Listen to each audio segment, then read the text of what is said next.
மேசராசிக்காரங்க இதுக்கு முன்னாடி கவனம் இல்லாம இருந்தாலும் இனி ரொம்ப கவனமா இருக்கும். மேசராசியை பொறுத்து பணம் கொடுக்கல் வாங்கல பிரச்சனை வரும். யாரையும் நம்பி ஜாமீன் கையெழுத்து போடாது. எடுக்கும் முயற்சிகள தடைகள் பிரச்சனை வரும். ஹெல்த் இஷ்யூ வரும். உறவினர் நண்பர்களால நம்பிக்கை துரோகங்கள் வரும். அந்த 7.5 சனியில இந்த முதல் விரைச்சனி நடக்குது இல்லையா, அந்த விரைச்சனியால நம்ம எடுக்கிற முடிவுகள் தப்பா போயிட்டு அதனுடைய பலனை 7.5 வருஷம் அனுபவிக்கிறதா. தி டிவைன் தமிழ் நேயர்களுக்கு வணக்கம். இப்போ நம்மோட யாரு இருக்கான்னு பாத்தீங்கன்னா விஞ்ஞான ஜோதிடர் ஆம்பூர் வேல்முருகன் சார் இருக்காங்க. வணக்கம் சார். வணக்கங்க. காலச்சக்கரத்தின் முதலாம் ராசியான மேஷத்துக்கு இந்த சனி பயிற்சி எப்படி சார் இருக்க போகுது? மேச ராசிக்காரங்களுக்கு இப்ப 7.5 சனி போகுதுங்க. 7.5 சனி ஸ்டார்ட் ஆகுது. ஆல்ரெடி திருக்கணித ரீதியா ஏற்கனவே ஏப்ரல் மாசமே நடந்துருச்சு. இப்ப வாக்கிய ரீதியா திருநள்ளாறு சனி பயிற்சி, திருநள்ளாறு படி சனி பயிற்சி. ஸோ மேசராசிக்காரங்க இதுக்கு முன்னாடி கவனம் இல்லாம இருந்தாலும் இனி ரொம்ப கவனமா இருக்கும் மேசராசியை பொறுத்த வரைக்கும். ஏன்னா அவங்களுக்கு பணம் கொடுக்கல் வாங்கல பிரச்சனை வரும். யாரையும் நம்பி ஜாமீன் கையெழுத்து போடாது. எடுக்கும் முயற்சிகள தடைகள் பிரச்சனை வரும். ஹெல்த் இஷ்யூ வரும். உறவினர் நண்பர்களால நம்பிக்கை துரோகங்கள் வரும். ஓகேவா? அதனால இந்த காலகட்டத்துல மேசராசிக்காரது வரைக்கும் ரொம்ப கவனமா இருக்கும். இல்லைன்னா அவங்களுக்கு லைஃப்ல 7.5 சனின்றது என்னன்னா, அந்த 7.5 சனியில இந்த முதல் விரைச்சனி நடக்குது இல்லையா, அந்த விரைச்சனியால நம்ம எடுக்கிற முடிவுகள் தப்பா போயிட்டு அதனுடைய பலனை 7.5 வருஷம் அனுபவிக்கிறதா. அதுதான் நம்ம 7.5 சனி அப்படின்னு சொல்றோம். ஸோ 7.5 சனியில நம்ம எடுக்கிற முடிவுல கரெக்டா இருக்கணும். தசாபுத்திகள் ஸ்ட்ராங்கா இருந்தா பெரிய பிரச்சனை இல்லை. பட் பணம் கொடுக்கல் வாங்கல, ஹெல்த் விஷயத்துல உறவினர் நண்பர்கள் யாரையும் நம்பக்கூடாது. சுயமா சிந்திச்சு சரியா தப்பா அனலைஸ் பண்ணி முடிவு எடுக்கணும். அவசரப்பட்டு முடிவு எடுத்தாலும் சறுக்கல். அதே மாதிரி எதுலன்னா நம்ம முதலீடு போட்டாலும் முதலீடு திரும்ப வர்றது கஷ்டமாயிடும். இந்த நேரத்துல நம்ம பிரச்சனை பணம் தேவையில்லாம பணம் செலவு பண்ண தப்பிக்கணும் அப்படின்னா வீடு சொத்து இது மேல பணத்தை போட்டீங்கன்னா சேஃப் ஆயிடும். மற்றபடி 7.5 சனியை பொறுத்த வரைக்கும் கொஞ்சம் கவனமாக இருக்க வேண்டிய பொதுவாகவே மேசராசிக்காரத்தை பொறுத்த வரைக்கும் அவங்களுக்கு சனியோ ராகு மட்டும்தான் ஸ்ட்ராங்கா இருக்கு. மற்றபடி பார்க்கும்போது குருவும் ஸ்ட்ராங்கா இல்லை. அப்படின்னா இப்போ ரொம்ப கவனமா இருக்க வேண்டியதுல மேசராசிக்காரங்க ஒருத்தருங்க. இப்போ இந்த மேசராசிக்காரங்களுக்கு நல்லா வரணும், இல்ல இதை தாங்கணும் அப்படின்னா அவங்களுக்கு என்ன மாதிரியான பரிகாரம்? அவங்களுக்கான பரிகாரம் அப்படின்னு பார்க்கும்போது இந்த ரயில் பொம்மை இருக்கு, ட்ரெயின் இருக்குல்ல, அந்த ட்ரெயின் பொம்மையை வாங்கி அவங்க எப்பயுமே கண்ணில் படுற மாதிரி வச்சுக்கிறது நல்லது.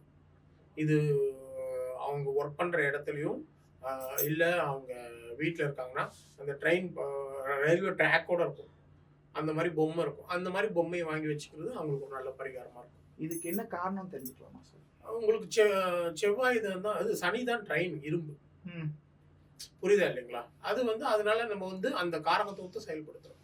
சார் எல்லாருமே பக்கு பக்கு பக்குன்னு இருக்காங்க. சனிப்பெயர்ச்சி ஒன்று வந்துருச்சு அப்படின்னாலே, அதாவது புத்தாண்டு பலன்களை விட சனிப்பெயர்ச்சி பலன்களுக்கு தான் இப்போ மவுஸ் அதிகமாக இருக்கு. காரணம் என்னன்னு எல்லாருக்கும் தெரியும். சனி பகவான், சனீஸ்வரனாலே பயப்படாதவங்க கூட பயப்படுறாங்க. ஜோசியம் பார்க்காதவங்க கூட இந்த 7.5 சனி மேல அவ்வளோ நம்பிக்கையா இருக்காங்க சார். அதுக்கு என்ன ரீசன் நினைக்கிறீங்க? பூமியில இருந்து சனி ரொம்ப தூரத்துல இருக்காங்க, ரொம்ப லாங் டிஸ்டன்ஸ்.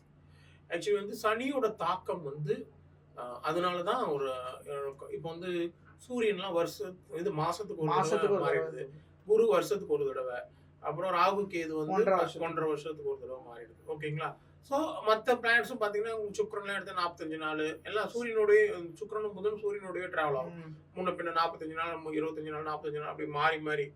ஓகேங்களா? ஸோ அதனால ஒருத்தருக்கு ஒரு பிளானட்டரி பொசிஷன் ஒரு இடத்துல உட்காந்துட்டு அதனால லாங் டைமா நல்லது நடக்குது, இல்லை லாங் டைமா கெட்டது நடக்குது அப்படின்னா அது சனியால. அதை தாங்கக்கூடிய சக்தி நமக்கு இல்லை. ஓகேங்களா? ஸோ 2.5 வருஷம் ஒருத்தனுக்கு ஒரு வாழ்க்கையே பிரச்சனையா இருந்தா அவன் மென்டல் ஆயிடுவானா இல்லையா? ஒருத்தனுக்கு 2.5 வருஷம் எந்த பிரச்சனையும் ஹாப்பியா இருக்குன்னா அது ஒன்றும் பிரச்சனை இல்லை. ஹாப்பியா இருக்குன்னா இன்னும் ஹாப்பியா இருக்க போறான், லைஃப் லாங் டெவலப் ஆக போறான். ஆனால் ஒரு 2.5 வருஷம் கண்டினியூஸா அடி, என்ன பண்ணாலும் பிரச்சனை, மென்டல் டென்ஷன், பாதி ஒரி ஆயிடுவாங்க. ஓகேங்களா? இது லைஃப்ல அவனுக்குன்னு ஒரு நோக்கம் இருக்கும், ஒரு லைஃப்ல ஜெயிக்கணும், இல்லை அவனுக்குன்னு சில தேவைகள் இருக்கும், சில வளர்ச்சிகள் வேணும்ட்டு தொடர்ச்சியா அடி விழுந்துட்டு இருக்கும்போது அதை விட்டு அவன் டைவர்ட் ஆயிடுவான். ஓகேங்களா? அப்போ அவன் மைண்ட் செட் மாறணும். இல்லை ஹெல்த் ப்ராப்ளம் வந்துருச்சு, கண்டினியூஸா 2.5 வருஷமா பிரச்சனை இருக்கு, இல்லை ஒரு சின்ன ஆக்சிடென்ட் ஆகி படுத்த படுக்கை ஆயிடுறான். ஓகேங்களா? இல்லை ஃபேமிலி ப்ராப்ளம் வருது. ஸோ இந்த மாதிரி இந்த சனி ஒரு விஷயத்தை கொடுத்தா அது மினிமம் 2.5 வருஷம் அந்த ராசியில இருக்க வரைக்கும் அந்த பிரச்சனை இருந்துட்டே இருக்கும். ஒரே நாள் பிரச்சனை பண்ணும், அது அவனுக்கு அந்த 2.5 வருஷத்துல பிரச்சனையை கொண்டு போய் விடும். அதுதான் சனியோட எஃபெக்ட். ஓகேங்களா? அதே மாதிரி பாசிட்டிவா இருந்தாலும் அந்த மாதிரி அந்த காலம் வந்து ரொம்ப ஜாஸ்தியா இருக்கிறதுனாலதான் எல்லாருமே பயப்படுறாங்க. இப்ப சனி பகவான் வந்து அடிக்க மட்டும்தான் செய்வாரு, இது கொடுக்க மாட்டாங்க. இல்ல, சனி பொறுத்த வரைக்கும் இந்த 7.5 சனி, அஷ்டம சனி, கண்டக சனி. இப்ப 7.5 சனினா 7.5 வருஷம் கண்டினியூஸா, அஷ்டம சனினா 2.5 வருஷம் இருக்கிறதுலே ஜென்ம சனியும் அஷ்டம சனி தான் ரொம்ப ப்ராப்ளம் ஜாஸ்தியா கொடுக்கும். ஓகேங்களா? அதனால வந்து இந்த சனியோடைய இது வந்து இந்த 2 இடத்துல இருக்கும் நெகட்டிவ் அதிகமா இருக்கும். அதுவே அவங்க தனிப்பட்ட ஜாதகம் அந்த நேரத்துல ஸ்ட்ராங்கா இருக்கு, அவனுடைய திசா புத்திகள்லாம் நல்லா இருந்துச்சுன்னா இந்த அஷ்டம சனியோ இல்ல ஜென்ம சனி, 7.5 சனி இதெல்லாம் நடந்தா கூட எந்த பிரச்சனையும் இல்லாம லைஃப்ல வந்து டெவலப் ஆகுறவங்க நிறைய பேர் இருக்காங்க. அதனால அஷ்டம சனி 7.5 சனின்னு வந்தா பயந்துடக்கூடாது முதல்ல, ஜாதகம் பார்த்தா சரி. அதே நேரத்துல 3, 6, 11 சனி வருது அப்படின்னா அது ஃபுல்லா சக்சஸ் தான். அந்த டைம்ல பார்த்தீங்கன்னா 3, 6, 11 ஒருத்தருக்கு ஜாதகப்படி கோட்சாரப்படி சனி வந்துருச்சு அப்படின்னா அந்த பீரியட் ஃபுல்லா உங்களுக்கு பெரிய சக்சஸா இருக்கும். ரொம்ப ப்ராப்ளம் ஆவாங்க, மிகப்பெரிய அவங்க நினைச்சதெல்லாம் நடக்கும். ஸோ அதனாலதான் இந்த சனியை வந்து பார்த்தாவே எல்லாரும் நெகட்டிவ் பெருசா இருக்குதுன்றதுக்காக தான் பயப்படுறோம். இந்த சனி பயிற்சி நமக்கு ஒரு மாற்றத்தை கொடுத்துறாதா அப்படின்றதுக்காக தான். நீதிமான் அப்படின்னு சொல்றாங்களா சார்? சனி வந்து ஒரு வகையில நீதிமான் அப்படின்னு சொல்றாங்க, அப்புறம் வேலைக்காரன் இப்படின்னு தான் சொல்றாங்க. ஸோ இதெல்லாம் நம்ம வந்து எப்படி எடுத்துக்கிறோம் சார்? ஏன்னா நிறைய பேர் வந்து பாத்தீங்கன்னா அவர் நீதிமான்னு சொன்னாலும் நம்மளை மந்தப்படுத்துறது அவர் தான் படுத்துறாரு. மந்தமும் படுத்திட்டு எனக்கு நீதியும் கொடுப்பேன்னா அது எப்படி சார்? அப்படியெல்லாம் இல்லைங்க. சனி வந்து கர்மகாரகன். கர்மம்ன்றது வந்து கர்மம்னா 2 விஷயம் தான். ஒண்ணு நீ செய்த வினைகள், ஓகேங்களா, அதுக்கான பலன்கள் ஒண்ணு. 2வது உனக்கான தொழில் நிர்ணயித்த சனிதான்.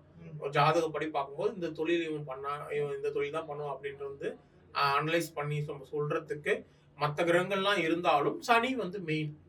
ஓகேங்களா? அவன் கர்ம காரகன் அப்படின்றதுனால. ஸோ நீதிமான் அப்படின்னா என்ன அர்த்தம் அப்படின்னா, நீங்க நினைக்கிற மாதிரி மந்த புத்தி அது வந்து அதனுடைய கேரக்டர்ல ஒண்ணு. சனி சனி சனி பலமா இருந்துச்சுன்னா அவன் தான் ரொம்ப புத்திசாலியா இருப்பான், ரொம்ப டேலண்டட் பர்சனா இருப்பான், பயங்கரமா ஃபாஸ்டா ஒர்க் ஆகும் மைண்ட். ஓகேங்களா? சனி வீக்கா இருக்கும் போது அது மந்தத்தன்மை கொடுக்கும். ஓகேங்களா? அதே மாதிரி முன்னேற்றம் தாமதமா இருக்கும். சனி வந்து லக்ன தொடர்பு வந்தா முன்னேற்றம் தாமதமா இருக்கும். ஏன்னா டைவர்ஷன்ஸ் அதிகமா வரலாம் மேபி லைஃப்ல. ஓகேங்களா? ஏன் அதுனா அவர் வந்து உடல் ஊனமுற்றவர் சனி, அவர் வந்து கால் பிரச்சனை இருக்குது. ஸோ அதனால வந்து அதுதான் நம்ம மந்தன்னு சொல்றோம். ஓகேங்களா? சனி வந்து பலமா இருந்தாலும் இப்போ மகர ராசிக்காரன் கும்ப ராசிக்காரன் சனி லக்னத்துல மந்தமா இருக்கான அப்படிலாம் கிடையாது. அது சனியோட எல்லா கிரகங்களும் மந்தப்படுத்தும் ஒருத்தர. எல்லா கிரகங்களும் சனி மாதிரி சனியோட கேவலமா கெடுதல் பண்ற கிரகம் எல்லாம் உண்டு. குரு வந்து ஒருத்தர் பகையா இருந்துச்சுன்னா அவங்க லைஃப்ல என்னதான் பண்ணாலும் லைஃப்ல முன்னேறாங்க, லைஃபே காலி. ஓகேங்களா? சனி வச்சு நம்ம பயமுறுத்திட்டாங்க எல்லா ஜோசியர்கள். சனி வந்து நல்லது, சனி வந்து நல்லதை சூப்பரா செய்வார். சனி வந்து ஒருத்தருக்கு நல்லா ஸ்ட்ராங்கா இருந்துட்டு யோகம் கொடுக்குற நிலைமையில இருந்துட்டாருன்னா, சனி 11ல இருக்குது ஒருத்தருக்கு ஜாதகத்துல அப்படின்னா சின்ன வயசுல ரொம்ப கஷ்டப்படுவாங்க. ஒரு 40-45 வயசுக்கு மேல அவங்க வந்து டாப் மோஸ்ட் பொசிஷன்ல இருப்பாங்க. நீங்க உலகத்துல இருக்கிற எல்லா பெரிய பெரிய வரலாறு படைத்தவர்கள், ஹிட்லர் எடுத்துங்க. ஹிட்லர் வந்து நெகட்டிவான கேரக்டர். ஹிட்லர் சூப்பரான, அவரோட ஜாதகம் வந்து அவ்வளவு சூப்பரான ஜாதகம். ஹிட்லர் வந்து மத்தவங்க வந்து இப்போ அதாவது வந்து அமெரிக்காரங்க வந்து அவனுக்கு எதிர்க்கிறவங்க எல்லாம் அவன் கெட்டவன் தான் அப்படின்னு மாதிரி ஹிட்லர் இது பண்ணிட்டாங்க. ஹிட்லர் வந்து ரொம்ப நல்ல பயங்கரமான ஜாதகம் அமைப்புடையவர். அவரோட ஜாதகத்துல சனி. அதே மாதிரி சதாம் ஹுசேன் ரொம்ப நல்ல ஆளு, நீங்க போய் கேட்டு பாருங்க. ஆனா அவரை வந்து நெகட்டிவா ஃப்ரேம் பண்ணிட்டாங்க. அதே மாதிரி நிறைய பேர் நீங்க ஜாதகத்தை எடுத்தீங்கன்னா உலகத்துல மிகப்பெரிய காந்தியோட ஜாதகம் எடுத்துங்க, இது சுபாஷ் சந்திர போஸோட ஜாதகம் எடுத்துங்க, இது ராஜீவ்காந்தி ஜாதகம், இந்திரா காந்தி ஜாதகம், காமராஜர் ஜாதகம், அறிஞர் அண்ணா ஜாதகம், கலைஞரோட ஜாதகம், இவரு எம்ஜிஆரோட ஜாதகம். எம்ஜிஆர் வந்து கும்பலக்னம். ஸோ இவங்களை இப்ப பாத்தீங்கன்னா உதயநிதி ஸ்டாலின். ஓகேங்களா? இவங்க எல்லாருடைய ஜாதகம் எடுத்துக்கணும், எல்லாத்துலயுமே சனி பவர்ஃபுல்லா இருக்கும். ஸோ சனி பவர்ஃபுல்லா இருந்தா மட்டும்தான் மக்கள் ஜனநாயகம் அப்படின்றது சனி பகவான். ஓகேவா? மக்களுடைய ஆதரவு கிடைக்கும். வாழ்க்கையில மிகப்பெரிய உச்சத்தை அடையணும்னா சனி பலமா இருக்கணும். ஆனா சனி மட்டும் பலமா இருந்தா தான் பிரச்சனை. ம். ஓகேங்களா? சனி மட்டும் பலமா இருந்து முதல்ல நிறைய கஷ்டங்கள் அனுபவிச்சு பின்னாடி பெரிய ஆள் ஆவாங்க. ம். ஓகேங்களா? என்ன சனி பலமா இருந்தா சோதனைகள் அதிகமா இருக்கும். சோதனைகளை தாண்டி அதற்கு அப்புறம் மிகப்பெரிய சாதனைகள் வரும்.